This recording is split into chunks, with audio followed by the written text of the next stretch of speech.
장 더 부르겠습니다. 259장입니다.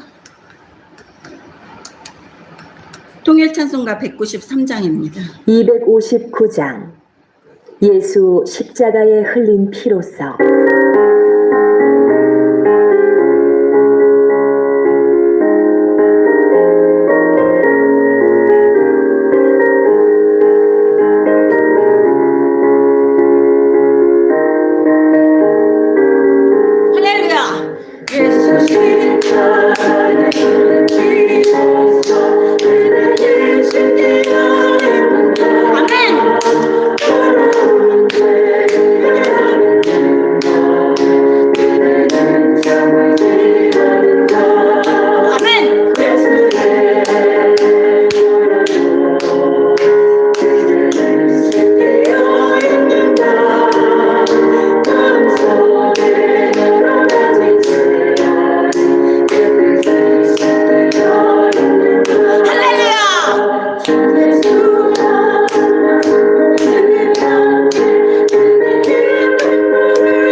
너무 기쁘네요.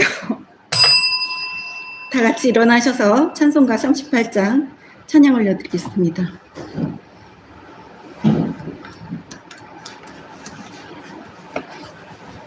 (38장) 예수 우리 왕이여.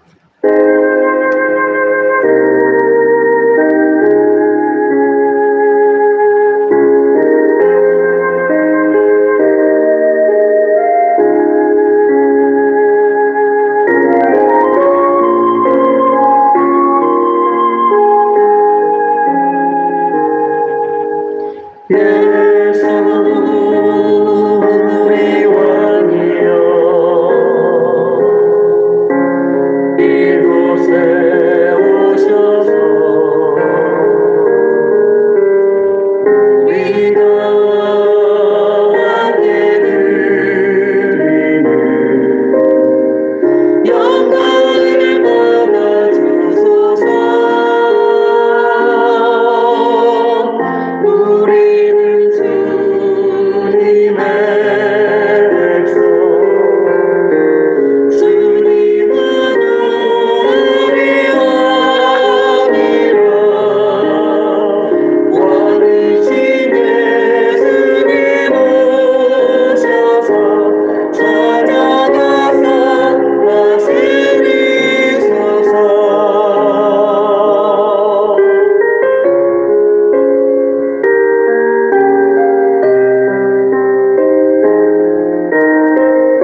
375장 찬양 올려드립니다. 375장 나는 갈 길 모르니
할렐루야. 다 같이 시편 28편 하나님께 올려드리겠습니다. 시편 28편입니다. 시작. 여호와여, 내가 주께 부르짖으오니 나의 반석이여, 내게 길을 막지 마소서. 주께서 내게 잠잠하시면 내가 무덤에 내려가는 자와 같을까 하나이다. 내가 주의 지성소를 향하여 나의 손을 들고 주께 부르짖을 때에 나의 간구하는 소리를 들으소서. 악인과 악을 행하는 자들과 함께 나를 끌어내지 마옵소서. 그들은 그 이웃에게 화평을 말하나 그들의 마음에는 악독이 있나이다.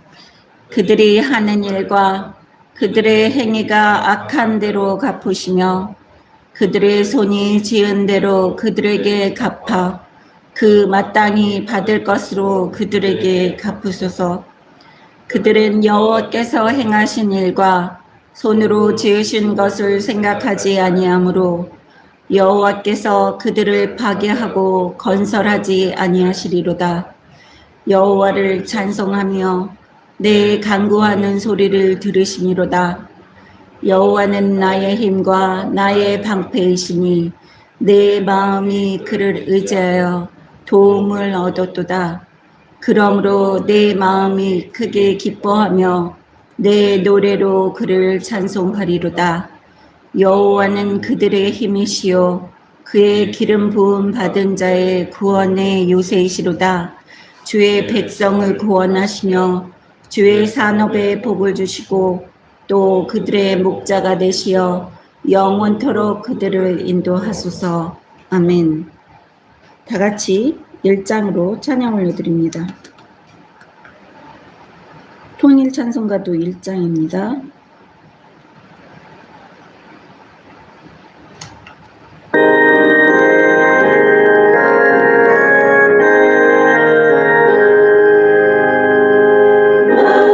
만국의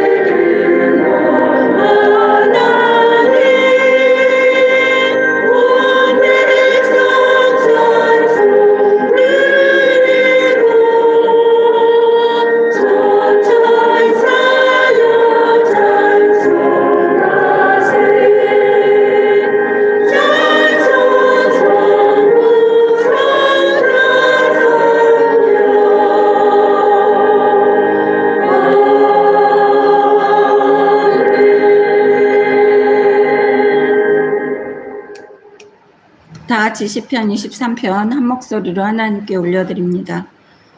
우리의 주인이 되시기를 간절히 바라는 마음가짐으로 우리의 아버지께 영혼과 육신과 우리의 모든 것을 올려드리겠습니다. 시작. 여호와는 나의 목자시니 내가 부족함이 없으리로다. 그가 나를 푸른 초장에 누이시며 쉴만한 물가로 인도하시는도다. 내 영혼을 소생시키시고 자기 이름을 위하여 의의 길로 인도하시는도다. 내가 사망의 음침한 골짜기로 다닐지라도 해를 두려워하지 않을 것은 주께서 나와 함께 하심이라. 주의 지팡이와 막대기가 나를 안위하시나이다. 주께서 내 원수의 목전에서 내게 상을 베푸시고 기름으로 내 머리에 바르셨으니 내 잔이 넘치나이다. 나의 평생의 선하심과 인자하심이 정녕 나를 따르리니 내가 여호와의 집에 영원히 거하리로다. 아멘.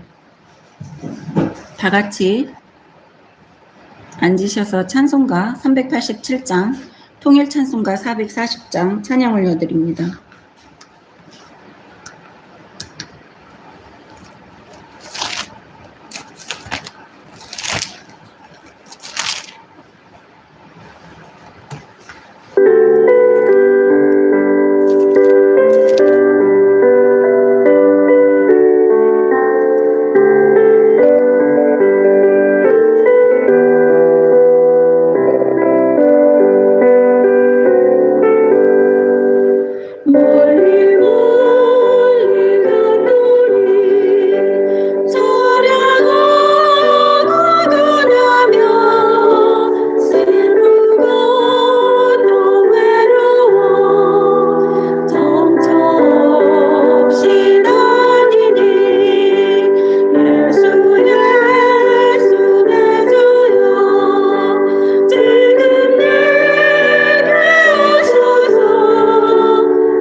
다 같이 머리 숙여서 기도 올려드리고 아버지가 주시는 말씀 받겠습니다. 하나님 아버지 감사합니다. 오늘도 평범하고 아름다운 하루를 허락하시사 귀한 아버지 자녀들 한 명 한 명 불러 모아주시고 머리 숙여서 아버지께 기도 올려드릴 수 있도록 허락하신 은혜 감사드립니다. 아버지 비록 한 주간이었지만 귀한 아버지의 자녀들은 마치 아버지를 멀리 떠나서 슬프고 또 외로워서 정처 없이 헤매고 다녔습니다. 오늘 아버지의 자녀들 낮은 교회에 모여서 아버지께 생중계로 예배드릴 수 있도록 아버지 허락하신 은혜에 감사드립니다. 마지막 때를 살고 있는 우리들, 매일매일 어떠한 일이 일어날 줄 모르고 살고 있사오나 모든 것이 아버지의 뜻이고 또 이 세상은 아버지의 뜻에 따라 움직인다는 것을 믿습니다. 하나님 아버지께서 모든 것을 주관하시고 또 아버지의 자녀들을 불쌍히 여기시사 버려두시지 않을 줄 믿습니다. 오늘도 아버지께서 직접 말씀으로 우리에게 영적으로 육적으로 먹여주시옵시고 천군천사 예수님께서 우리를 미혹시키는 흑암의 권세들로부터 눈동자같이 보살피시사 천국 가는 그날까지 아버지의 말씀 붙들고 살 수 있도록 허락하여 주시옵소서.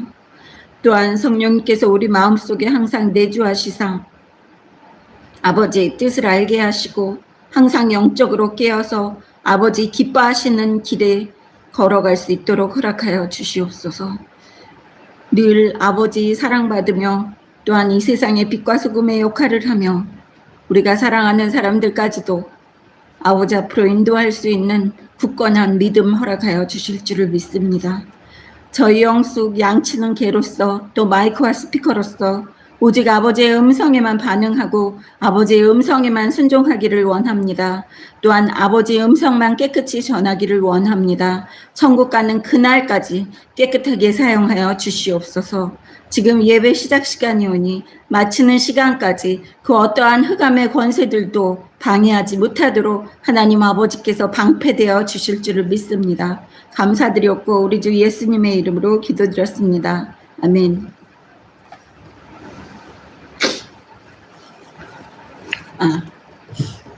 일주일 만에 이렇게 생중계를 예배를 드리는데 너무 기쁜 거예요. 그래서 그 저작권 때문에 찬양 예배 드릴 때마다 예배 끝나면 이메일로 저작권에 위배되지만 이익 창출을 하지 않으면 아무 문제 없을 거다라는 메일을 매번 받았고요. 일주일 동안 정지되었었던 이유는 제가 설교할 때 욥기 설교할 때 2021년 거더라고요. 설교할 때 욥기였었는데 거기에서 제가 그 전염병에 대해서 언급을 했었나 봐요.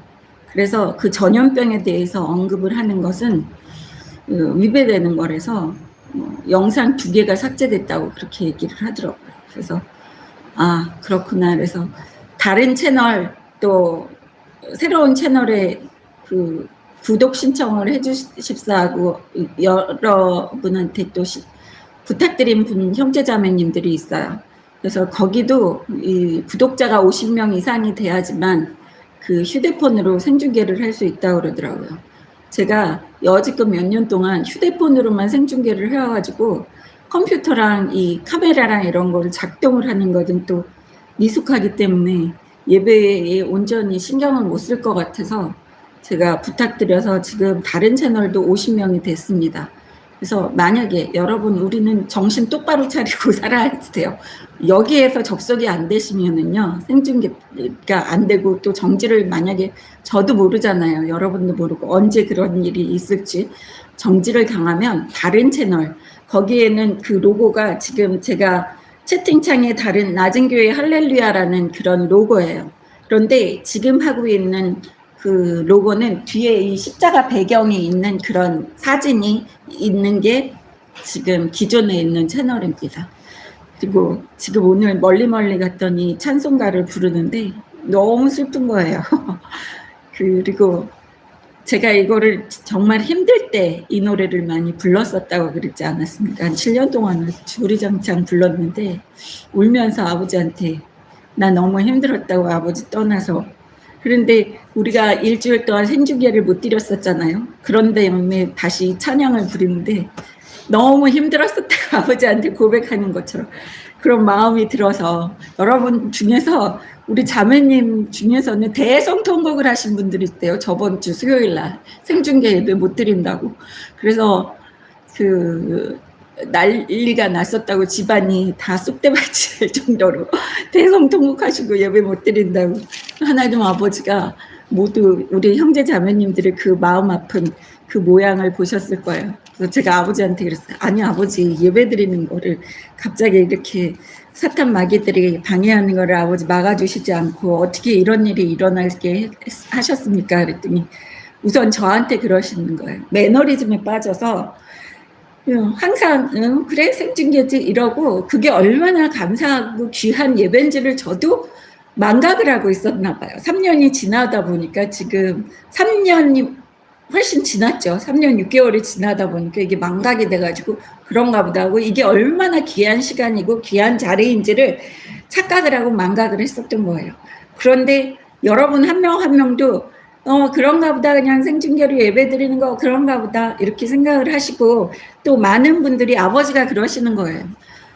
걸어서 내 힘으로 걸어서 물리적으로 이렇게 이동 수단을 사용해가지고 가서 교회에 출석하는 게 이 생중계로 예배드리는 것보다 훨씬 더 은혜스럽고 그게 더 하나님께 더 잘 보이는 것처럼 느꼈을 그런 분들이 있다는 거예요. 예.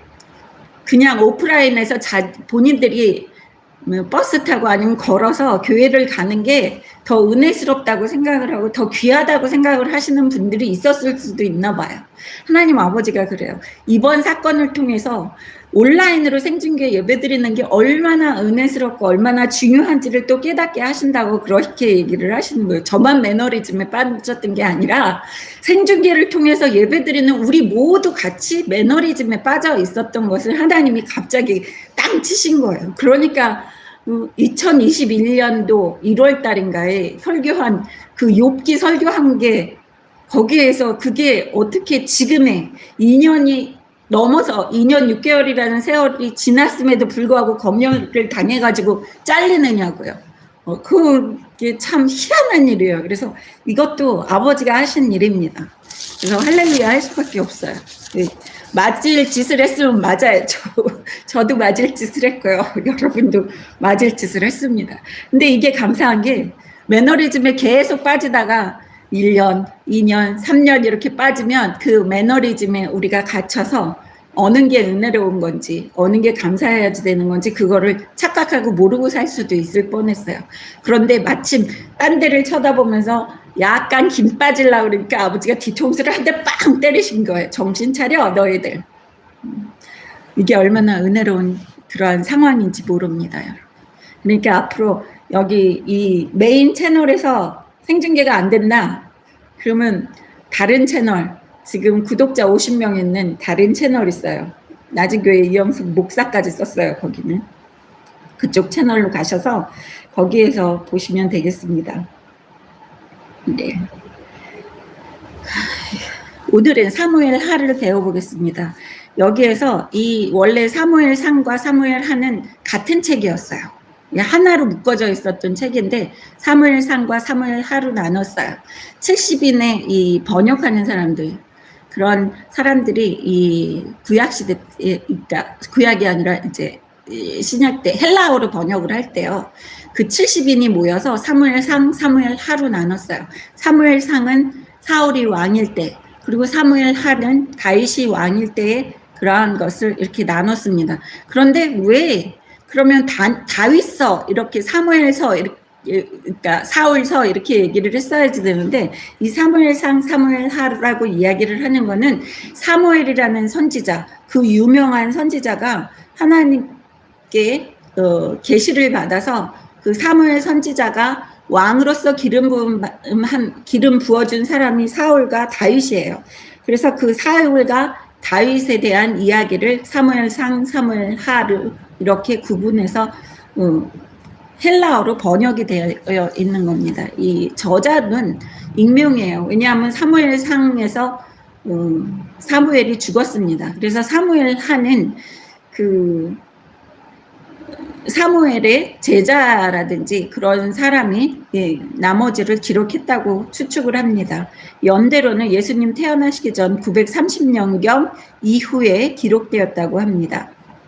그리고 이것에 기록한 목적은 사울 가정의 몰락을 통해 불순종의 위험성을 경고하고 또 다윗 왕국의 번영과 또 다윗이 하나님 아버지께 불순종했을 때 재난이 일어나는 이러한 그 극과 극의 스토리를 통해서 순종과 우리가 하나님께 죄 지었을 때의 차이점을 명확하게 우리에게 각인시켜주고 있는 이러한 책입니다. 그래서 하나님께 기름 부음 받고 하나님의 사랑을 받은 그 다윗이라 그래도 인간으로서 죄 지은 것은 어쩔 수 없는 거라는 것을 볼 수 있어요. 그래서 여러분, 이 세상에 사람은 믿지 마십시오. 우리가 믿을 수 있는 사람으로 태어나신 분은 예수님밖에 없어요. 여러분 자신도 믿지 말라고 제가 항상 이야기를 합니다. 너무 떨려요, 여러분. 갑자기 생중계를 오래간만에 하는 것 같아요. 너무 기뻐가지고 자꾸 혀가 꼬입니다. 네, 사무엘하 1장 1절 보겠습니다. 사울이 죽은 후에라고 1장 1절에 나와요. 많은 그 성경에서 이제 모세가 죽은 후에라고 여호수아서에서는 나옵니다.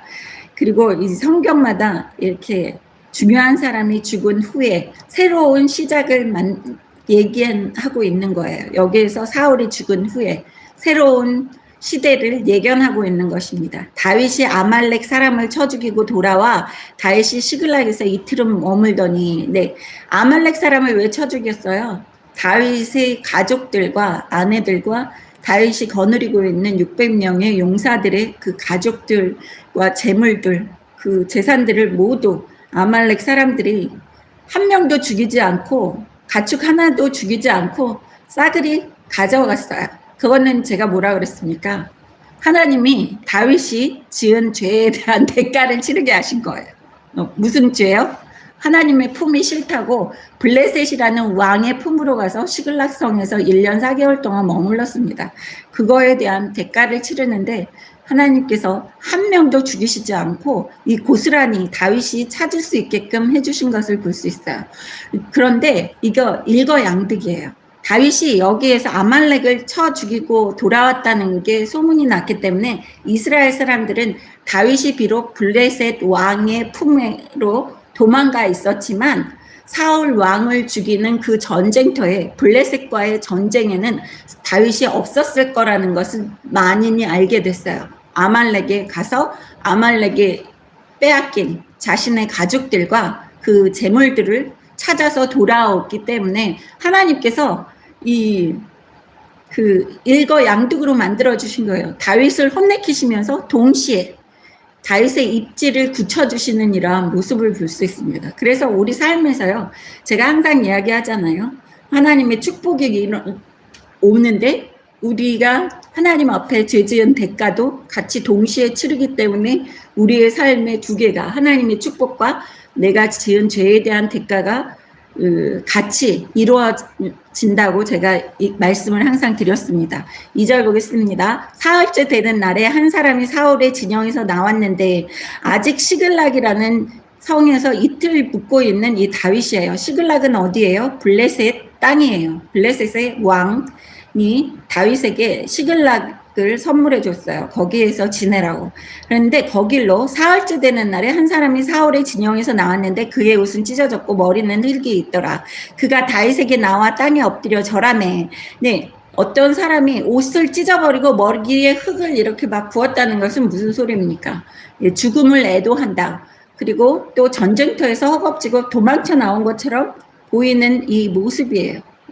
그런데 다윗에게 나와서 땅에서 엎드려 절하매 다윗이 그에게 묻되 너는 어디서 왔느냐 하니 대답하되 이스라엘 진영에서 도망하여 왔나이다 하니라. 네, 도망자의 모습으로 와서 이스라엘 진영에서 도망쳐 나왔다고 얘기를 해요.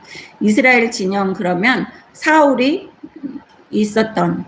진두지휘한 그러한 곳입니다. 그래서 다윗이 그에게 이르되 일이 어떻게 되었느냐 너는 내게 말하라. 그가 대답하되 군사가 전쟁 중에 도망하기로 하였고 무리 가운데에 엎드려져 죽은 자도 많았고 사울과 그의 아들 요나단도 죽었나이다 하는지라. 다윗이 자기에게 알리는 청년에게 묻되 사울과 그의 아들 요나단이 죽은 줄을 네가 어떻게 아느냐. 네, 이 사람은 소식을 가지고 왔어요. 이 사람도 하나님이 보내신 거예요. 다윗에게 소식을 전해주는 거예요. 너는 이제 안심해도 돼. 사울이 죽었어. 네가 사랑하는 요나단도 죽었다. 이거를 알려주는 것이에요. 그런데 참 요나단이 죽은 것은 저는 안타깝다고 항상 말씀드렸어요. 요나단은 그 다윗의 편이었어요. 빛의 길을 걸어가는 사람이었지만 그 육신의 관계, 자기 아버지라는 그 육신, 껍데기에 대한 그 관계, 아들과 아버지와의 관계에 연연해서 그 아버지가 있는 곳에서 떠나지 않고 흑암의 길에서 같이 있다가 요나단도 같이 멸망하는 이러한 모습을 볼 수 있습니다. 5절 보세요. 다윗이 청년에게 사울과 그 아들이 죽은 거, 요나단이 죽은 게 어떻게 아느냐. 6절에 보세요. 그에게 알리는 청년이 이르되 내가 우연히 길보아 산에 올라가 보니 사울이 자기 창에 기대고 병거와 기병은 그를 급히 따르는데 사울이 뒤로 돌아 나를 보고 부르시기로 내가 대답하되 내가 여기 있나이다 한즉 내게 이르되 너는 누구냐 하시기로 내가 그에게 대답하되 나는 아말렉 사람이니이다 한즉 또 내게 이르시되 내 목숨이 아직 내게 완전히 있으므로 내가 고통 중에 있나니 청하건대 너는 내 곁에 서서 나를 죽이라 하시기로 그가 엎드려진 후에는 살 수 없는 줄을 내가 알고 그의 곁에 서서 죽이고 그의 머리에 있는 왕관과 팔에 있는 고리를 벗겨서 내 주께로 가져왔나이다 하니라. 네, 여기에서 이 아말렉 청년은 거짓말을 하고 있는 것을 볼 수 있어요. 사울이 그 전장에서 사무엘상 마지막 장에서 사울이 죽을 때의 모습이 어떤 모습이었습니까? 사울의 무기를 가지고 있는 그 사람이 그 사람에게 사울이 화를 맞았기 때문에 전례받지 못한 놈들한테 내가 죽임을 당하고 멸시천대 받기가 싫으니까 내 무기를 가지고 있는 네가 나를 쳐서 죽여라, 찔러서 죽여라 했을 때 그 사람이 왕을 감히 찔러 죽이지를 못했기 때문에 사울이 그 칼을 세워놓고 칼에 엎드려져서 자기가 자살을 하는 이 모습을 볼 수 있었습니다. 근데 이 청년은 왜 이렇게 거짓말을 했을까요? 이 기회를 틈타서 이제 다윗의 신하가 되기 위해서 다윗한테 보상을 받기 위해서 거짓말을 하고 있는 모습이에요. 이때 사람이 짐작을 하는 거죠. 짐작을. 사울한테 그렇게 10여 년 동안 괴롭힘을 당했으니까 10년 이상을 괴롭힘을 당하고 쫓겨다녔으니까 이 사람이 이스라엘 사람이라고 그랬으면 다윗의 성품이 어떤 줄을 알 수 있었을 거예요. 그런데 아말렉 사람이다 보니까 소문으로만 들었죠. 사울이 다윗을 죽이고자 혈안이 돼 있다는 이야기만 들었기 때문에 다윗의 성품을 모르는 거예요. 다윗이 얼마나 하나님께 순종하면서 올바른 길을 가고 있는 사람인지를 몰라요. 자기처럼 생각하는 거예요. 이 세상 사람들은 착각해요. 내 마음이겠지. 그러니까 이 아말렉 청년도 자기 마음이겠지. 내 마음 같으면 그 왕을 죽였다고 하는 그런 나에게 환대를 해주고 그 선물도 주고 나를 자기의 옆에 두고 높이 벼슬이라도 주지 않을까라는 생각을 하는 거예요. 그래서 왕관과 팔에 있는 고리를 벗겨서 내 주께로 가져왔나이다 라고 10절을 마지막 줄에 얘기를 해요. 내가 그래서 왕관을 가져왔어요. 네가 왕이잖아. 이런 소리인 거예요. 그러니까 아말렉 사람이기 때문에 그렇게 생각을 하는 거예요. 이스라엘 사람들은 다윗이 사울한테 가진 감정이 어떤 줄을 아는 거예요. 자기 생각대로 모든 것을 판단하는 이 아말렉 사람을 볼 수 있어요. 많은 사람이 실수를 해요. 내 생각처럼 다른 사람도 생각을 하겠지. 그런데요, 이 세상 사람들이 생각하는 것처럼 우리 하나님 아버지의 자녀들은 그렇게 생각해서는 안 돼요. 세상 사람들은 이렇게 생각을 하는 거예요. 아말렉 사람처럼. 그런데 우리 하나님 아버지의 자녀들은 그러한 방식대로 생각을 하면 안 된다는 겁니다. 11절에 보세요. 이에 다윗이 자기 옷을 잡아 찢음에 함께 있는 모든 사람도 그리하고. 왜 잡아 찢어요? 같은 이스라엘 사람이라는 거예요. 같은 이스라엘 사람이기 때문에. 그리고 다윗은 한때 자기 장인이었고 왕으로서 섬기던 그러한 왕이었고 자기를 사랑해줬던 그러한 왕이었기 때문에 옷을 잡아 찢으며 다른 사람도 같이 슬퍼하는 모습을 볼 수 있습니다. 12절 사울과 그의 아들 요나단과 여호와의 백성과 이스라엘의 족속이 칼의 죽음으로 말미암아 저녁 때까지 슬퍼하여 울며 금식하니라. 거기에 있는 모든 사람들이 이스라엘 사람들이 사울이 죽은 것과 요나단이 죽은 것과 여호와의 백성 이스라엘 사람들이 같이 죽은 것에 대한 그것을 슬퍼하면서 금식까지 하는 것을 볼 수 있어요. 이랬을 때 이 아말렉 청년은 무슨 생각을 했을까? 이제 죽었구나 라는 생각을 했겠죠. 13절 보겠습니다. 다윗이 그 소식을 전한 청년에게 묻되 너는 어디 사람이냐? 대답하되 나는 아말렉 사람 곧 외국인의 아들이니이다 하니 네, 자기가 아말렉 사람이라고 강력하게 주장하는 이유는 혹시 블레셋 사람이라고 착각해서 자기를 죽일까 봐 그렇게 얘기를 하는 거예요. 나는 외국인의 아들이니이다. 네, 블레셋 사람 아니에요. 나는 아말렉 사람이에요. 이거를 강조하는 거예요. 14절 보겠습니다. 다윗이 그에게 이르되 네가 어찌하여 손을 들어 여호와의 기름 부음 받은 자를 죽이기를 두려워하지 아니하였느냐 하고 다윗이 청년 중 한 사람을 불러 이르되 가까이 가서 그를 죽이라 하매 그가 침에 곧 죽으니라. 다윗이 그에게 이르기를 네 피가 네 머리로 돌아갈지어다. 네 입이 너에게 대하여 증언하기를 내가 여호와의 기름 부음 받은 자를 죽였노라 함이니라 하였더라. 네, 여기에서 보면 이 어리석은 아말렉 사람은 거짓말을 했어요. 네, 무엇 때문에? 자기 출세기를 위해서 거짓말을 했다가 여기에 다윗의 손에 죽어나가는 것을 볼 수 있습니다. 16절 보겠습니다. 다윗이 그에게 이르기를 네 피가 네 머리로 돌아갈지어다. 네가 잘못했으니까. 다윗은 몰라요. 이 사람이 죽인 줄 알아요. 이 청년이 죽인 줄 알아요. 비록 죽으려고 하는 이러한 사울이라 그래도 함부로 네가 죽였다는 거예요. 여기 마태복음 10장 12절부터 13절까지 한번 보겠습니다. 다윗은 자기의 원수예요. 사울은 원수죠.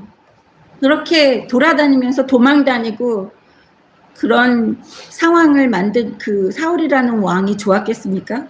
그런데 예수님께서 말씀하세요. 10장 11절, 10장 12절부터 한번 보겠습니다. 또 그 집에 들어가면서 평안하기를 빌라. 그 집이 이에 합당하면 너희 빈 평안이 거기 임할 것이요. 만일 합당하지 아니하면 그 평안이 너희에게 돌아올 것이니라. 네, 여러분 그 사람이 어떤 사람인지 간에 그 사람이 복받을 그런 인간이 아니라고 할지라도 축복해 주라는 거예요. 예수님이 뭐라고 그러세요? 그 사람이 복을 못 받을 그릇이면 그 빈 그 복이 너한테로 다시 돌아온다 라고 얘기를 하시는 것을 볼 수 있어요. 다윗이 이렇게 슬퍼하고 사울을 위해서 이런 마음가짐을 갖고 있다는 것은 그 하나님이 이웃을 사랑하라. 그리고 어느 집에 가든지 누구를 보든지 축복해 주라는 평안을 빌어주라는 이러한 것과 일맥상통하는 겁니다. 17절 보겠습니다. 다윗이 슬픈 노래로 사울과 그의 아들 요나단을 조상하고 네, 그 위로하고 죽은 사람에 대한 그 예의로서 그게 문상하는 것처럼 조상하고 슬픈 노래까지 짓는 다윗을 볼 수 있습니다. 명령하여 그것을 유다 족속에게 가르치라 하였으니 곧 활 노래라. 야살의 책에 기록되었을 때 야살의 책은 그 역사서입니다. 이스라엘의 역사서예요. 여러분 이렇게 죽으면 적폐청산을 해야지 되잖아요. 그 사람이 올바르고 착한 일을 좋은 일을 했다고 해도 적폐청산을 해야지 되는 게 마땅한 거 아닙니까? 세상 사람들의 생각, 우리 주변에서 돌아가는 일들을 보면요. 이렇게 죽으면 사울이 잘한 것도 있겠지만 사울이 못한 게 더 많은 사람이에요. 예, 백성과 이스라엘을 평안하게 다스리기는커녕 백성들과 자기의 군사들을 온통 10년 넘는 동안 다윗을 추적해서 다윗을 죽이는 데만 혈안이 돼가지고 그러한 그 세금 거둔 것부터 시작해서 이스라엘의 모든 것을 다윗을 쫓아다니는 데 동원한 이러한 사람이에요. 그러면 어떻게 해야지 돼요? 다윗이 그가 죽은 다음에는 그가 잘못한 것을 일일이 꼬집어내야지 되고 사울을 도와서 같이 있었던 사람들을 다 잡아가지고 감옥에 쳐넣든지 목을 잘라서 죽이든지 해야지 되는 게 그게 이 세상 사람들이 하는 모습이에요. 그런데 다윗은 그렇게 하지 않습니다. 이 우리나라 얘기만이 아니에요. 예, 다른 공산주의 국가들뿐만이 아니라 다른 데에서도 자기랑 정치 성향이 다르면 가만두지를 않는 게 이 세상 이치입니다. 그런데 다윗은 그렇게 하지 않아요. 다윗은 노래를 지어요. 그래서 사울과 요나단을 위로하는 그러한 노래, 요나단과 사울이 얼마나 용감한 사람이었었는지를 이야기하는 그러한 노래까지 지어놓는 것을 볼 수 있습니다. 그게 역사책에 기록되어 있대요. 19절 보겠습니다. 이스라엘아, 네 영광이 산 위에 죽임을 당하였도다. 오우라, 두 용사가 엎드려졌도다.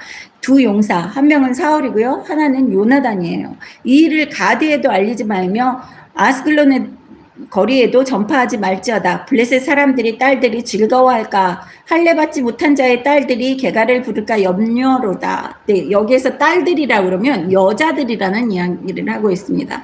그 시대 때는 여자들은 힘이 없고 나약한 존재예요. 남자들한테 그 도움을 받아야지 되고 보호를 받아야지 되는 그런 약한 존재들이 비웃을까?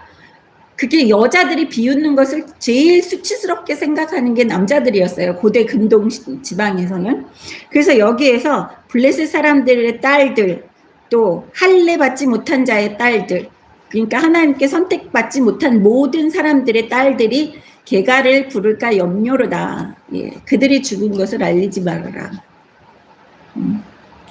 비가 내리지 아니하며 그 길보아 산들아, 너희 위에 이슬과 비가 내리지 아니하며 재물 낼 밭도 없을지어다. 거기서 두 용사의 방패가 버린 바 됨이니라. 곧 사울의 방패가 기름 부음 받지 아니함 같이 됨이로다. 네, 여기에서 길보아 산들 위에는 비가 내리지 않고 황폐해지기를 원한다고 얘기하는 자기 다윗의 이 아픈 마음을 이야기하는 것을 볼 수 있습니다. 22절, 죽은 자의 피에서 용사의 기름에서 요나단의 활이 뒤로 물러가지 아니하였으며 사울의 칼이 헛되이 돌아오지 아니하였도다. 사울과 요나단이 생전에 사랑스럽고 아름다운 자이러니 죽을 때에도 서로 떠나지 아니하였도다. 그들은 독수리보다 빠르고 사자보다 강하였도다. 이스라엘 딸들아, 사울을 슬퍼하여 올지어다. 그가 붉은 옷으로 너희에게 화려하게 입혔고 금 노리개를 너희 옷에 채웠도다.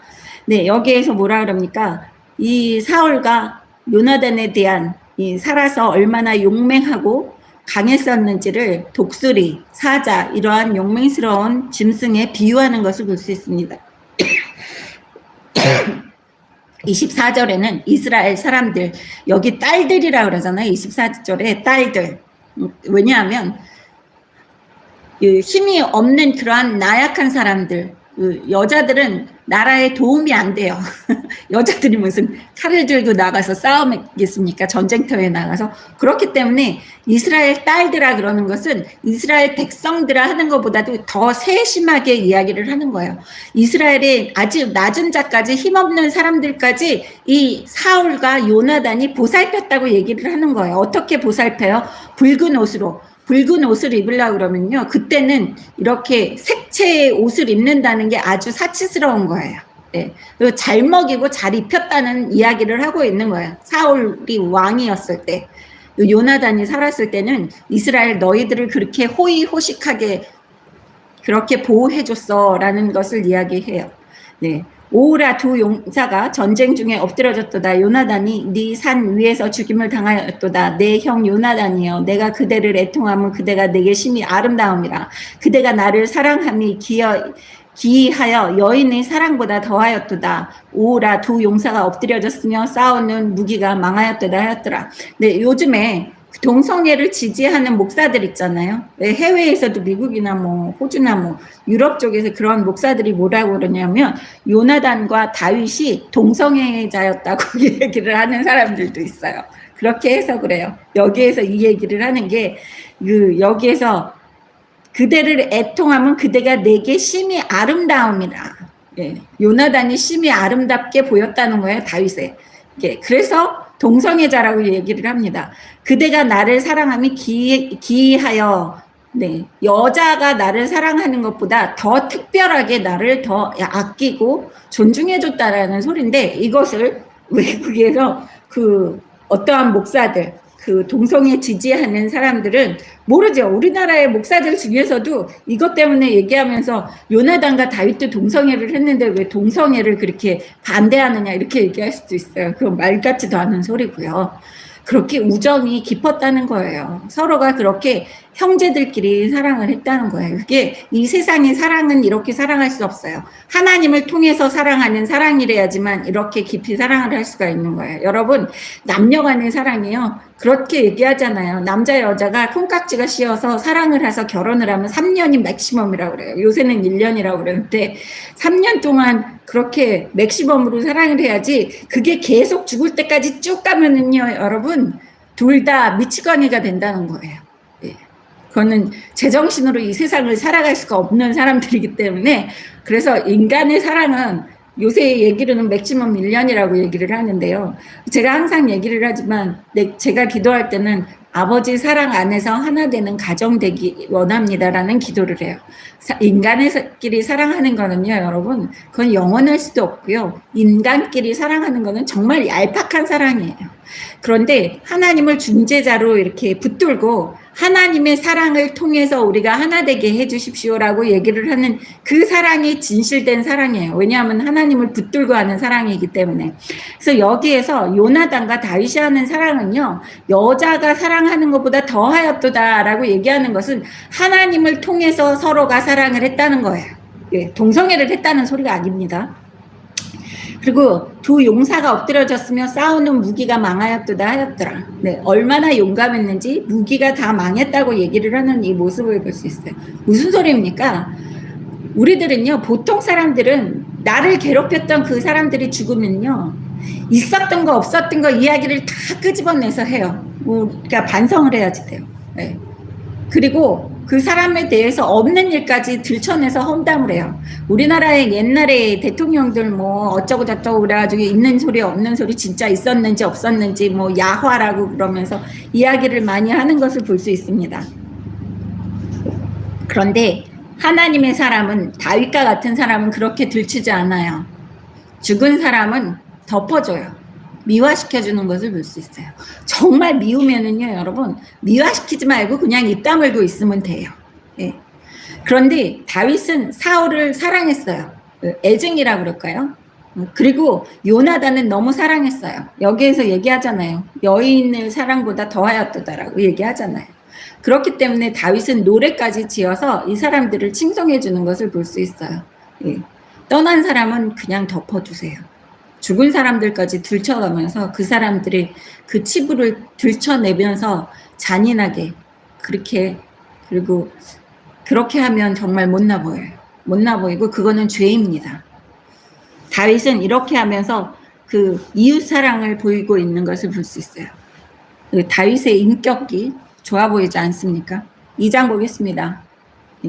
그 후에 다윗이 여호와께 여쭈아르되 내가 유다 한 성읍으로 올라가리이까 여호와께서 이르시되 올라가라. 다윗이 아뢰되 어디로 가리이까 이르시되 헤브론으로 갈지니라. 네, 여기에서 헤브론으로 가라고 얘기하시는 것을 볼 수 있어요. 헤브론은요, 여러분, 창세기 13장 18절에 한번 보겠습니다.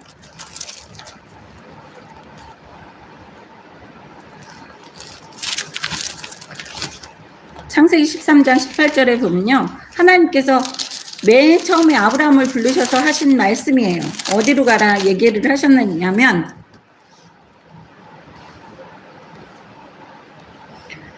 이에 아브라함이, 그러니까 14절부터 읽어보겠습니다. 롯이 아브라함을 떠난 후에 여호와께서 아브라함에게 이르시되 너는 눈을 들어 너 있는 곳에서 북쪽과 남쪽 그리고 동쪽과 서쪽을 바라보라.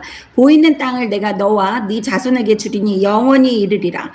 내가 네 자손의 땅에 티끌 같게 하리니 사람이 땅에 티끌을 능히 셀 수 있을진데 네 자손도 세리라.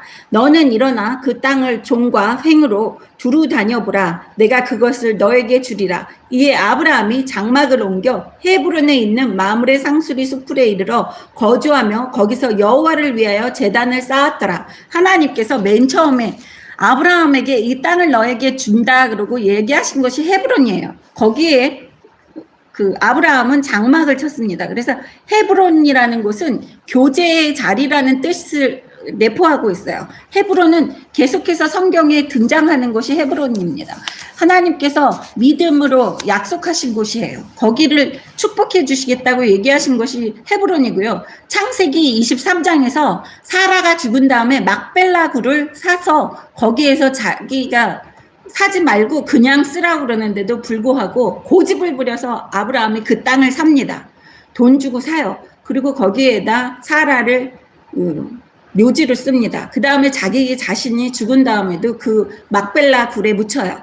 그리고 이삭과 리브가도, 이삭과 이삭의 아내 리브가도 그곳에 묻힙니다.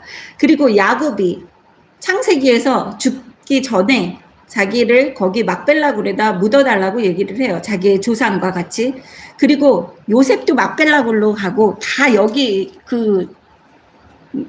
여기 헤브론에 묻히는 것을 중요하게 생각합니다. 민수기 13장에서는요.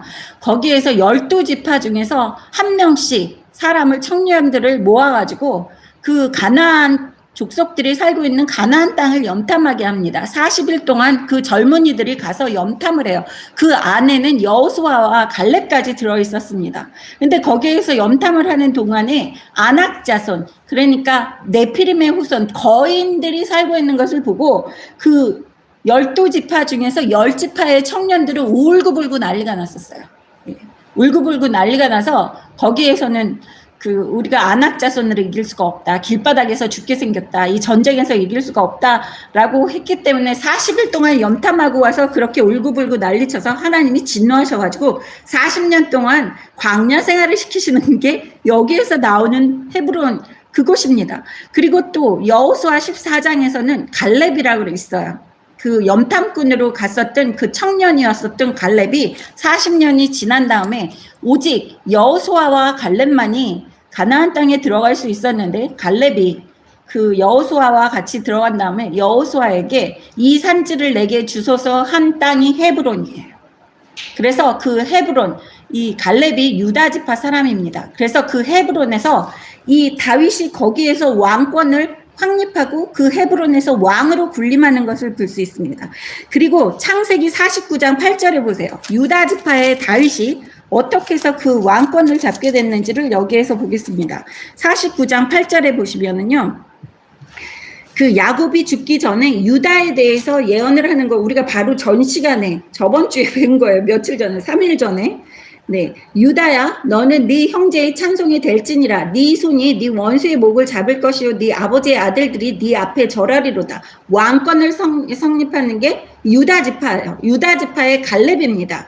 유다는 사자 새끼로다. 내 아들들아, 너는 움킨 것을 찢고 올라갔도다. 그가 엎드리고 웅크림이 수사자 같았고 암사자 같으니 누가 그를 범할 수 있으랴.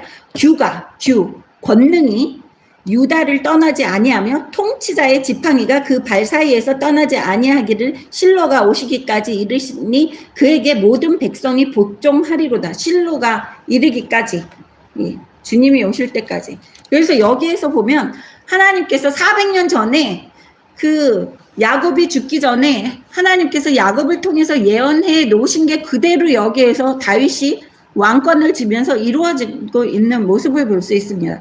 그래서 여기에서 사무엘 하 2장에서 얘기하는 거예요. 1절에 그 후에 다윗이 여호와께 여쭈아르되 내가 유다 한 성읍으로 올라가리이까. 이제 다윗은 자기 마음대로 돌아다니지를 않아요. 하나님께 여쭤보는 것을 볼 수 있어요. 괜히 블레셋으로 도망갔다가 자기 아내들과 자기 그 용사들의 가족들과 모든 것을 그 아말렉한테 뺏기지 않았습니까? 네. 그래서 여기에서 보세요. 여호와께 여쭤보는 거예요. 하나부터 10까지. 우리의 삶도 그래야지 돼요. 하나부터 10까지. 근데 저도 그렇고요. 여러분도 그렇고요. 인간이다 보니까 자꾸 까먹어요. 내 고집대로 먼저 한 다음에 그제서야 하나님이 생각나는 거예요. 그러면 어떻게 해요? 어떻게 해요, 아버지? 그리고 아버지 쪽을 쳐다보게 돼요. 네. 여기에서 이제 다윗은 기억을 했나 봐요. 근데 이렇게 기억을 하면서 하나님께 하나부터 10까지 물어보는 다윗이 밧세바한테는 넘어갑니다. 나중에 보면 계속해서 다윗은 하나님께 여쭤봤다가 이제 자기 고집대로 했다가 하나님께 여쭤봤다가 고집대로 했다가 하는 모습이 성경에서 있는 모습들이 사람들이 하는 행동의 모습들이 지금 현재를 살고 있는 우리의 모습과 똑같다는 것을 알 수 있습니다. 근데 이제는 정신을 차렸잖아요.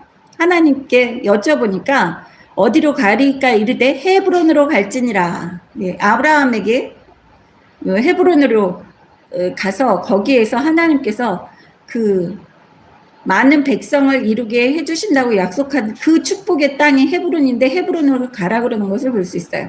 거기가 갈렙이라는 그 갈렙이 이 산지를 내게 주소서 400년 전에 이야기했던 그곳이에요. 400년 전이 아니네요. 그 400년 전에 하나님께서 아브라함에게 이야기해 주시고 이제 사무엘하는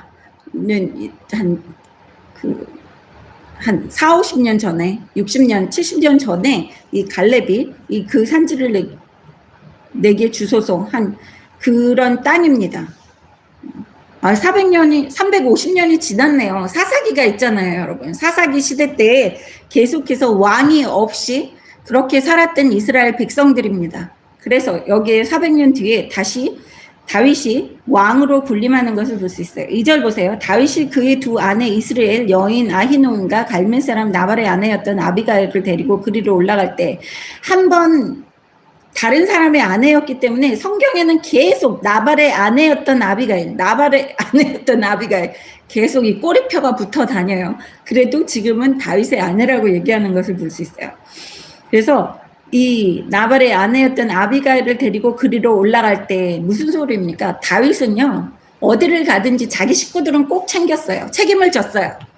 여러분 지금의 많은 사람들이 가정도 안 챙기면서 뭐 큰일을 한다고요? 어린 반푼어치도 없는 소리예요. 성경을 읽어보면요 성경에 있는 사람들은 위대한 사람들은요 자기 가족을 잘 챙겨요. 가정을 잘 챙기고 가정을 잘 지배하지도 못하면서 무슨 나라를 이끌고 뭐를 합니까? 예? 그 사람이 자기의 가족들 한 사람 한 사람을 잘 책임지고 잘 사랑하는지를 봐야지 그 사람이 진짜 주변 사람들을 사랑하고 정치인들도 그래요. 자기 가족들 잘 챙기지 못하고 가족 안에서도 거짓말만 하는 그런 사람이 온전한 사람이겠습니까? 여기 다윗은요 자기 가족을 자기 아내들을 꼭 어디를 가든지 데리고 다니는 것을 볼 수 있어요. 지금 현재 뭐 어디를 가든지 아내를 데리고 다니려는 게 아니에요. 다윗은 이 아내들이 연약하기 때문에 그 시대 때는 아내들을 꼭 챙기면서 보살피면서 데리고 다녔던 거예요. 예, 적군들한테 죽임을 당할까 봐. 그리고 여기 3절 보겠습니다. 또 자기와 함께한 추종자들과 그들의 가족들을 다윗이 다 데리고 올라가서 헤브론 갓 성읍에 살게 하니라. 자기의 사람들을 잘 챙기고 있는 다윗의 모습이에요. 예. 그래서 그들의 가족들까지도 다 챙겨서 보살피고 있는 이 다윗의 모습입니다. 사울은 그랬어요. 사울은 안 챙겼어요. 사울 왕은 백성들 하나도 안 챙기고요. 자기가 원하는 거, 다윗 죽이는 거에만 혈안이 돼서 살았던 그러한 왕이에요. 이렇게 다윗은 달라진 모습입니다. 4절 보겠습니다. 유다 사람들이 와서 거기서 다윗에게 기름 부어 유다 족속의 왕으로 삼았더라. 어떤 사람이 다윗에게 말하여 이르되 사울을 장사한 사람은 길르앗 야베스 사람들이다 하매 다윗이 길르앗 야베스 사람들에게 전령을 보내어 그들에게 이르되 너희가 너희 주 사울에게 이처럼 은혜를 베풀어 그를 장사하였으니 여호와께 복을 받을지어다. 네, 여기에서 야, 너 죽은 사울을 갖다가 뭐 장사해주고 난리야. 이렇게 얘기를 할 수 있는데요. 다윗의 마음이 진심이었다는 게 여기에서 볼 수 있어요. 다윗은 노래만 지어서 겉모습만 번드르르하게 사울과 다윗 그 요나단이 죽은 것을 다윗이 애통해하는 것처럼 번드르르하게 보인 게 아니에요. 여기에서 보면 이 사울의 시신과 요나단의 시신을 수거해서 장사를 잘 지내준 그 길르앗 야베스 주민들에게까지 축복을 해주는 이 진실된 다윗의 마음을 볼 수 있습니다. 그죠? 여호와께 복을 받을지어다. 네. 여호와께 복을 받을지어다라고 축복까지 해주면서 6절에 보세요. 너희가 이 일을 하였으니 이제 여호와께서 은혜와 진리로 너희에게 베푸시기를 원하고 나도 이 선한 일을 너희에게 갚으리니. 하나님이 너한테 복을 내려주셨으면 해 하는 것만이 아니라 자기가 직접 그 길랏 야베스 주민들에게까지 그거 은혜를 갚겠다는 것을 볼 수 있어요. 선한 일을 너희에게 갚으리니 자기도 갚겠다는 거예요. 하나님이 축복만 있으라고 말만 하는 게 아니에요. 7절 보겠습니다. 이제 너희는 손을 강하게 하고 담대히 할지어다. 너희 주 사울이 죽었고 또 유다 족속이 너에게 기름을 부어 그들의 왕으로 삼았음이니라 하니라. 네, 여기에서 손을 강하게 하고 담대히 할지니라다. 무슨 소리입니까? 내가 왕이 되었으니까 걱정하지 말고 내가 보살펴 줄게. 강하고 담대하게 두려움 없이 살아. 내가 보살펴 줄 거야 라고 이렇게 축복해 주는 거예요. 네, 이건 진심이에요. 그러면 다윗이 진심으로 사울과 요나단의 죽음을 애통했다는 것을 여기에서 모든 사람들이, 만인들이 알 수 있는 거예요. 네. 사울은 베냐민 지파 사람입니다. 그럼에도 다윗은 그런 거 상관하지 않는 거예요. 네. 그리고 적이에요. 다윗에게는 적이에요. 적폐청산 하면서 이 나라를 반으로 쪼갤 수도 있는 이러한 상황인데 다윗은 그렇지 않아요.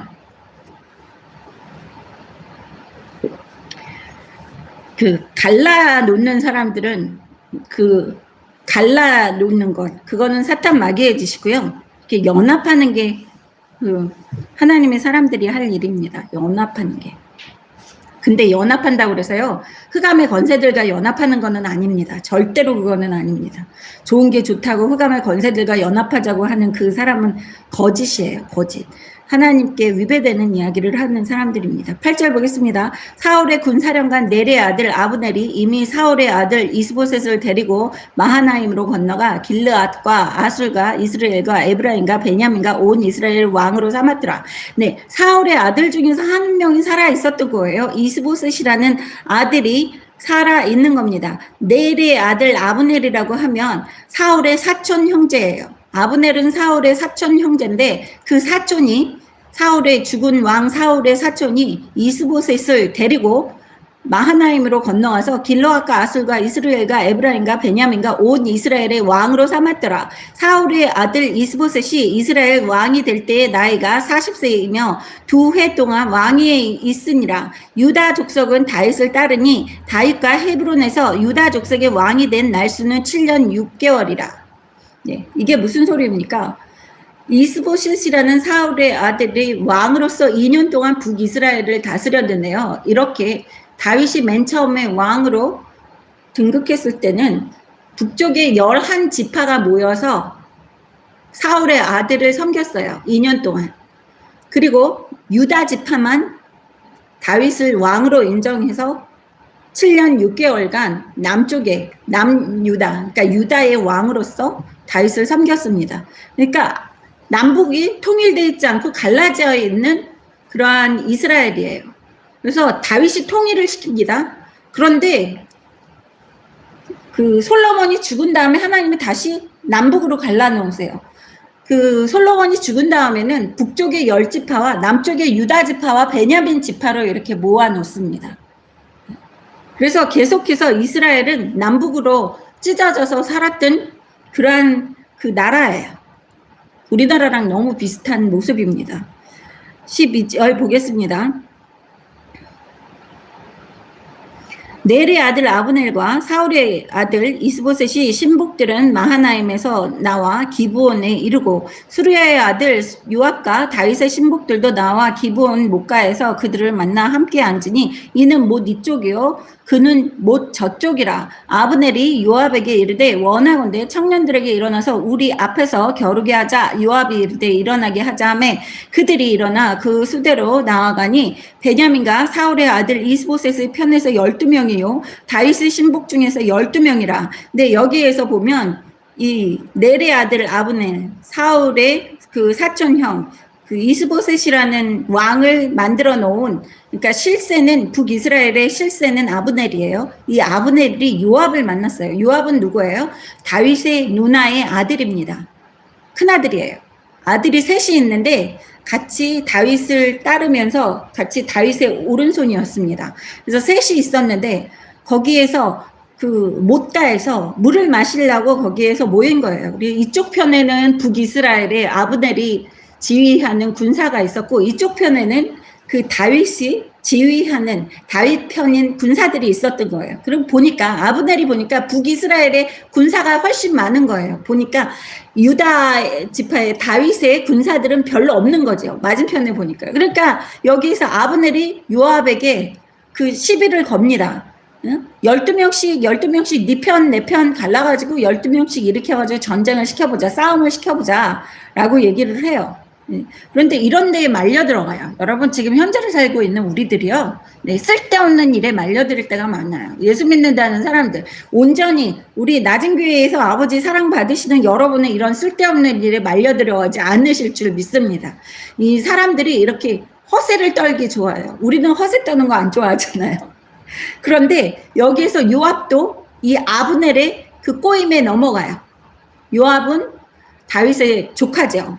그래서 여기에서 그래 네가 그렇게 잘난 척을 해? 우리가 숫자는 적지만 이길 수 있어 이런 마음으로 15절 보세요. 그들이 일어나 그 수레로 나아가니 베냐민과 사울의 아들들 이스보셋의 편에서 12명이요 다윗의 신복 중에서 12명이라 각기 상대방의 머리를 잡고 칼로 상대방의 옆구리를 찌르매 일제히 쓰러진지라. 그러므로 그것을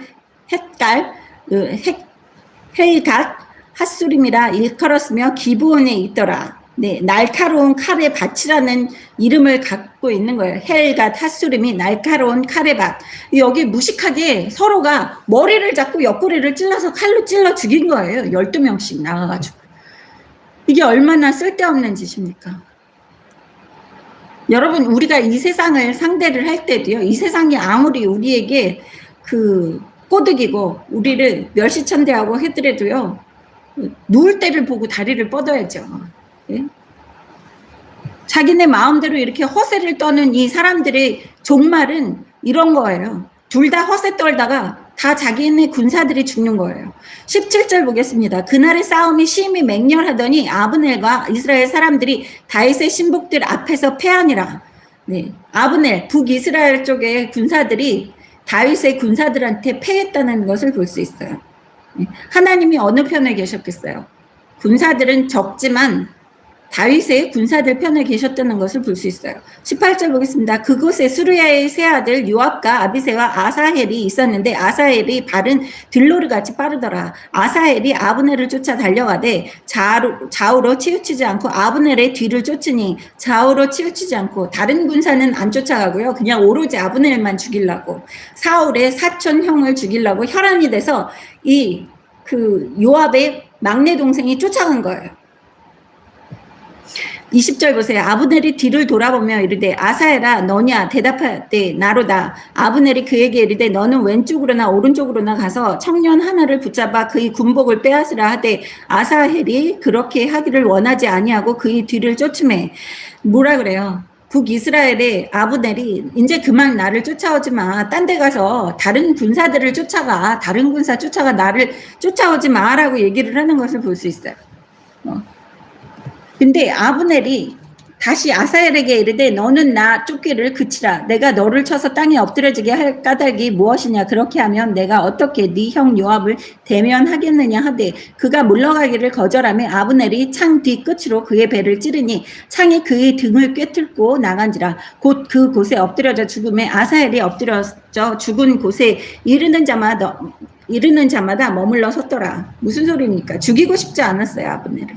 근데 누가 먼저 시작한 전쟁이에요? 아브넬이 먼저 시작한 전쟁이에요. 그래서 약이 오른 이 아사헬이 끝까지 쫓아갔는데 창의 뒤끝으로 그의 배를 찔렀다는 거예요. 죽일 생각은 없었어요. 근데 창의 뒤끝으로 이렇게 했는데 그게 워낙 힘이 세게 오다 보니까 이 창의 이 뒤끝이 창 뒤쪽이 배를 뚫고 가서 죽일 수밖에 없었던 거예요. 여기에서 보면 알고 있는 사람이에요. 서로 아는 사람들이기 때문에 네 형 요압을 대면하겠느냐 하다. 내가 어떻게 네가 너를 죽이면 내가 어떻게 네 형 얼굴을 보냐. 무슨 소리입니까? 형제들끼리 싸움이 더 치열하다는 거예요, 여러분. 이 세상에서 지금 현재를 살고 있는 우리들이요. 그냥 모르는 사람들과 싸우지 않아요. 아는 사람들끼리 싸우는 거예요, 보면. 네? 형제들끼리 더 심하게 싸워요, 여러분. 같은 집안에 보면요. 재산 때문에 형제들끼리 더 더 싸우고요. 남보다 더 치열하게 싸워요. 남한테 사기당하면요. 사기당했거니 아유 잊어버리고 살자 그러는데요. 자기 형제가 돈 10원 한 장 더 재산 물려받으면 난리를 쳐요. 죽기 살기로. 이게 지금 현재를 살고 있는 사람들의 모습이에요. 그렇지 않습니까 지금? 예? 적군들이랑 이렇게 죽기 살기로 싸우는 게 아니에요. 같은 이스라엘 백성들끼리, 같은 12지파, 같은 아버지 야곱에서 태어나서 만들어진 이 백성들 사이에서 이렇게 머리채 잡고 칼로 찔러 죽이고 하는 거예요. 아는 사람끼리 싸웁니다. 모르는 사람이랑 싸울 이유가 없어요. 그런데요, 지금 여러분, 지금 예수 믿는다는 사람들도 보세요. 같은 예수 믿는다는 사람들끼리 네가 이단이다, 네가 나쁘다 그러면서 서로 손가락질하면서 싸워요. 더 피 터지게 싸우는 거예요. 왜? 사탄 마귀들이 틈탔기 때문이에요. 그래서 정신 똑바로 차리고 네? 신랑을 기다리는 신부의 마음가짐으로 도적이 임할까 그렇게 노심초사 경계하는 마음으로 살아야지 되는 거예요. 우는 사자와 같이 사탄 마귀들은 우리들을 노립니다. 형제들끼리 싸우고 있는 거예요. 서로 죽이고 못 잡아먹어서 안 되라고. 같은 형제들끼리 허세 부리고. 24절 보겠습니다. 요압과 아비새가 아브넬의 뒤를 쫓아 기브온 거친 땅의 길가에 기아 맞은 쪽 암마산에 이를 때에 해가 졌고 베냐민 족속은 함께 모여 아브넬을 따라 한 무리를 이루고 작은 산 꼭대기에 섰더라. 네, 나중에 솔로몬이 죽은 다음에 남북으로 갈라졌을 때는 베냐민 족속은 남유다 쪽에 속하지만 지금 현재는 북이스라엘에 합해져 있는 베냐민 족속을 볼 수 있습니다. 26절 보세요. 아브넬이 요압에게 외쳐 이르기를 칼이 영원히 사람을 상하게 하겠느냐 마침내 참혹한 일이 생길 줄을 알지 못하겠느냐 네가 언제 무리에게 그의 형제 쫓기를 그치라 명령하겠느냐. 이제 그만 싸우자라고 얘기하는 것을 볼 수 있어요. 누가 먼저 시작했어요? 아브넬이 먼저 싸우기를 간청한 거예요. 시작을 했어요. 요압을 성질을 돋가가지고 지금 12명씩 뽑아가지고 먼저 싸움을 시작했는데 이제는 아브넬이 그만 싸우자고 얘기하는 것을 볼 수 있어요. 야, 언제까지 싸울 거야? 언제까지 형제 쫓기를 그치라 명령하겠느냐? 언제까지 형제들끼리 싸우기 허락할 거야? 아니, 자기가 몰랐습니까, 아브넬이? 이렇게 악한 것들은 누명을 씌워요, 사람들을. 여러분. 그래서 악인과는 같은 상종을 하지를 말아야지 돼요. 쳐다도 보지 말아야지 되고 같은 길에 걸어와서도 안 되는 거예요. 같이 말려 들어가요, 여러분. 누가 먼저 시작했어요? 아브넬이 싸우자고 시작해놓고서는 이제는 요압에게 뒤집어 씌워요. 언제까지 형제를 쳐 죽일 거야? 이제 그만 싸우자라고 얘기를 해요. 여러분, 악인들과 같이 어울리면 뒤집어 써요. 덤태기 쓰는 거예요. 27절 보겠습니다. 요압이 이르되 하나님이 살아계심을 두고 맹세하노니 네가 말하지 아니하였다면 무리가 아침에 각각 다 돌아갔을 것이요 그의 형제를 쫓지 아니하였으리라 하고. 근데 요압이 뭐라 그래요? 적반하장이네. 네 아브넬 네가 먼저 싸우자 그래가지고 이렇게 된 거잖아. 안 그랬으면 아침에 다 헤어져서 자기 집에 각각 돌아갔을 거 아니야? 라고 얘기합니다. 28절 요압이 나팔을 불매 온 무리가 머물러 서고 다시는 이스라엘을 쫓아가지 아니하고 다시는 싸우지도 아니하니라. 네, 이런 그 어리석은 사람들은 꼭 경험을 해봐야지만 뜨거운 게 뜨거운 거를 아는 거예요. 뜨거운 맛을 봐야지만 아 뜨겁구나 이제 건드리지 말아야지 되겠구나 라고 어리석은 사람들이 그렇게 해요. 여기에서 북이스라엘은 이렇게 어리석은 거예요. 그런데 남유다에 속한 요압은 그 어리석은 사람들이 와가지고 계속 찌르면서 계속 자극을 하니까 거기에 부르르 하고 성질을 내가지고 이렇게 많은 사람들이 죽어나가게끔 하는 겁니다. 요압은 자기의 동생이 죽은 거를 아직 모르고 있는 거예요.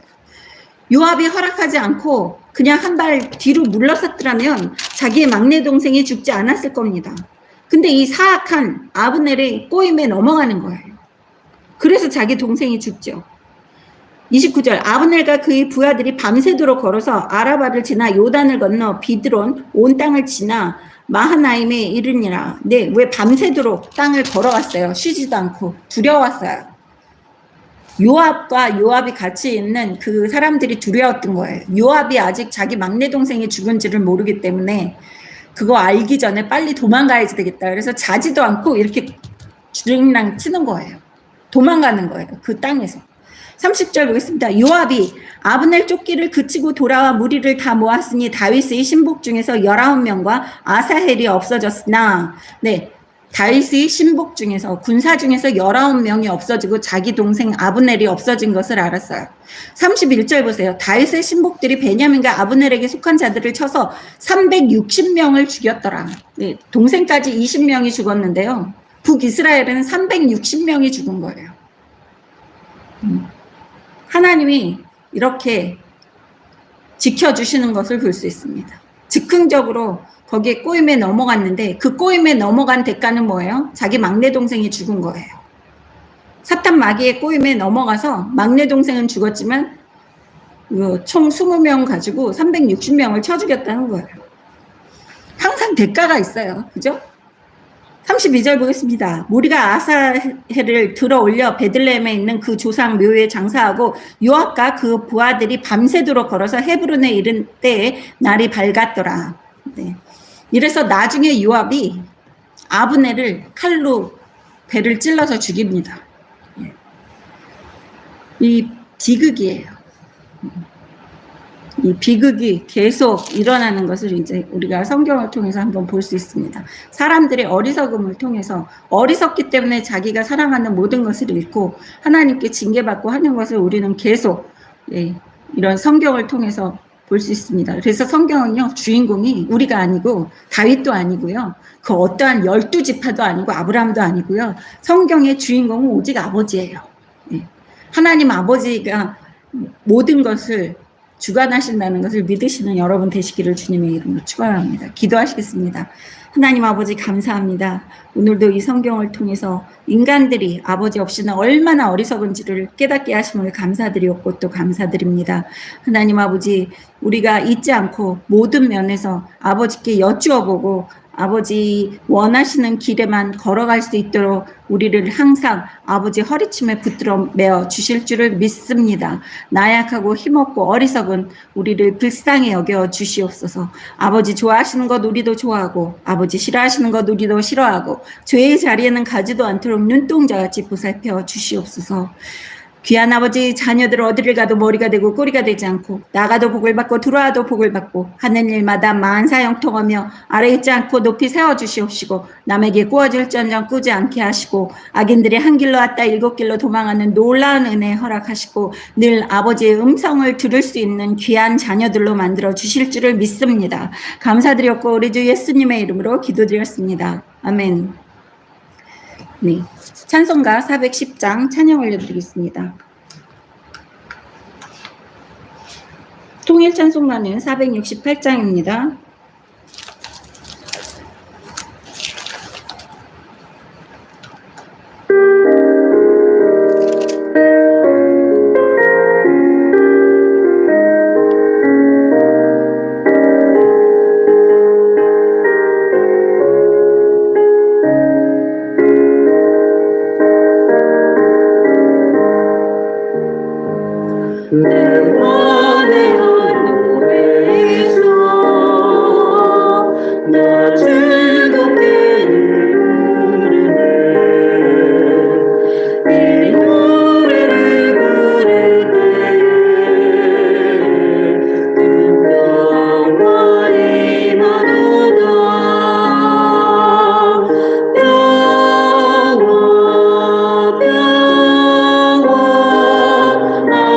하나님 주신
영광을 얻으려고 주 앞으로 나아갈 때 주 예수님 우리에게 이 평화 주시도다.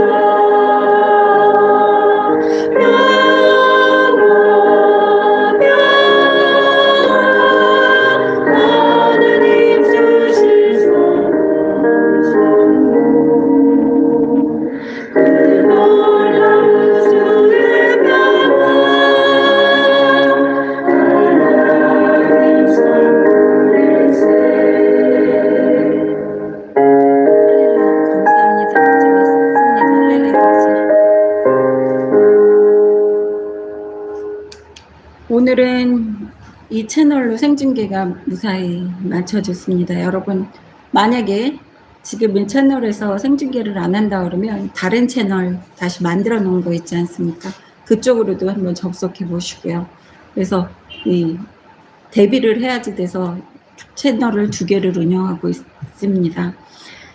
다 같이 일어나셔서 예레미야 17장 5절 하시겠습니다. 우리의 마음까지 올려드리겠습니다. 시작. 여호와께서 이와 같이 말씀하시니라. 무릇 사람을 믿으며 육신으로 그의 힘을 삼고 마음이 여호와에게서 떠난 그 사람은 저주를 받을 것이라. 아멘. 주기도문 하겠습니다. 시작. 하늘에 계신 우리 아버지여, 이름이 거룩히 여기심을 받으시오며 나라의 마옵시며 뜻이 하늘에서 이루어진 것 같이 땅에서도 이루어지이다. 오늘날 우리에게 일용할 양식을 주옵시고 우리가 우리에게 죄 지은 자를 사하여 준 것 같이 우리의 죄를 사하여 주옵시고 우리를 시험에 들지 말게 하옵시며 다만 악에서 구하옵소서. 나라와 권세와 영광이 아버지께 영원히 있사옵나이다. 아멘. 감사합니다. 아버지. 지금은 우리 주 예수 그리스도의 크신 은혜와 하나님 아버지의 크신 사랑과 성령님이 인도하신가 보호하신가 교통하심이 낮은 교회를 통해서 예배드리는 귀한 아버지 자녀들 머리 위에, 그 가정 위에, 또 대대손손 태어나는 후손들 머리 위에 지금으로부터 영원히 함께 하실지어다. 아멘.